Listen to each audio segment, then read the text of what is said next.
Naina Lal Kidwai and V. Vaidyanathan here with me. So let me come to you first, Naina. Questions, comments for Mr. Kant, Mr. Panagaria, and Mr. Singh?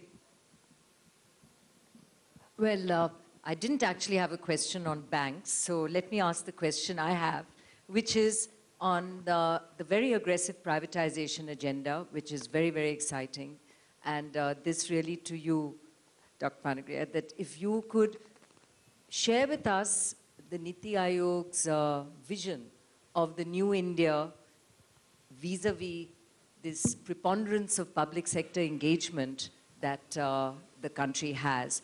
And for a long time, many of us despair how poorly that capital is used. Within that is the subset of banks and the vision on the banking sector, 75% owned as it is by the government. So what does that plan look like? And as you go into your March plan for the next, whatever, 20 years or for India, what is the role of the public sector as you envisage it? And therefore, how does that inform what happens this year, the 72,500 rather aggressive target that is in there?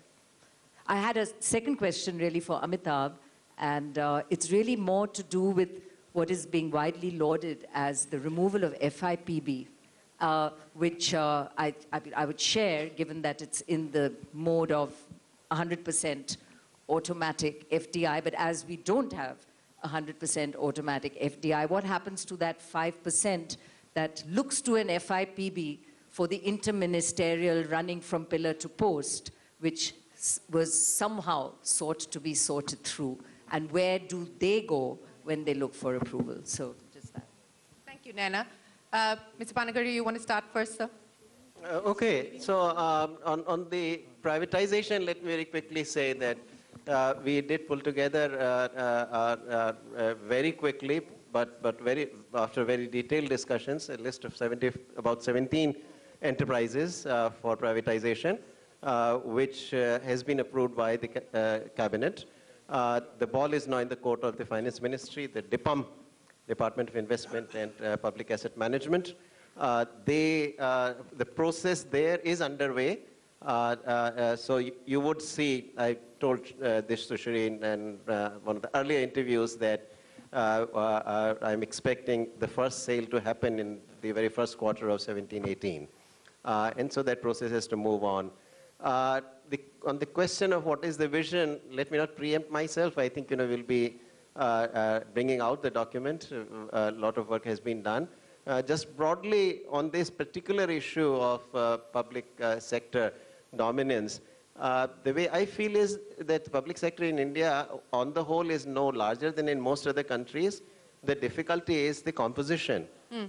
Government being in activities where the private sector can very well do it, and government being in activities that are really not serving a public purpose.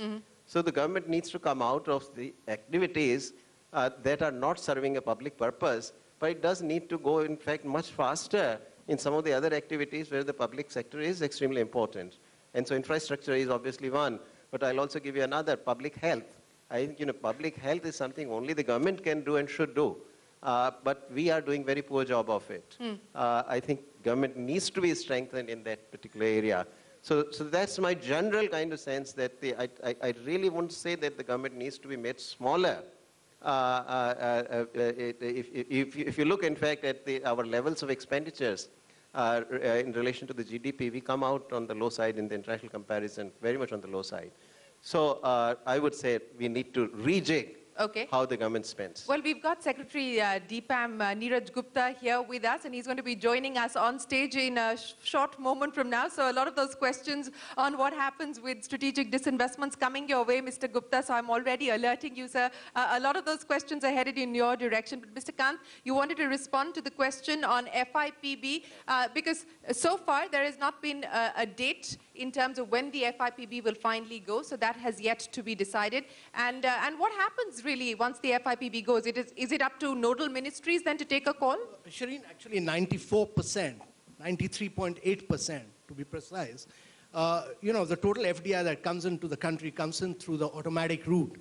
So FIPB really outlived its utility, and its abolition really demonstrates government's commitment to removing any kind of red tape and push for much quicker, much faster investment. So 5 or 6% should actually be seen through by individual ministries, and wherever there is any blockade of any kind, DIPP as the nodal ministry should coordinate and see that. Actually, logically, all this remaining 6% should all be put through the automatic route itself. Allow everything to come through the automatic route, except for defense.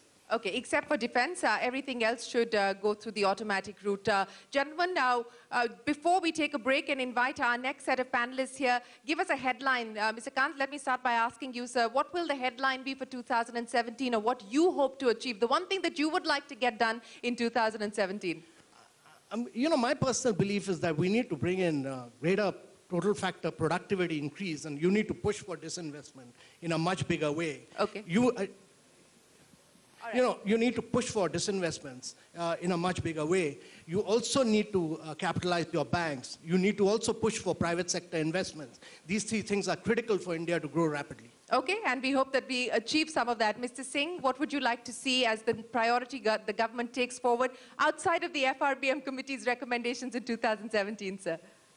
Well, I'd certainly like to see a quantum change in the way in which the strategy for the agriculture sector is being implemented, along with, I think I'd add to the fact that the entire area of banking reforms and restoring the health of the financial system would be a very high priority in my view. Mr. Panagaria?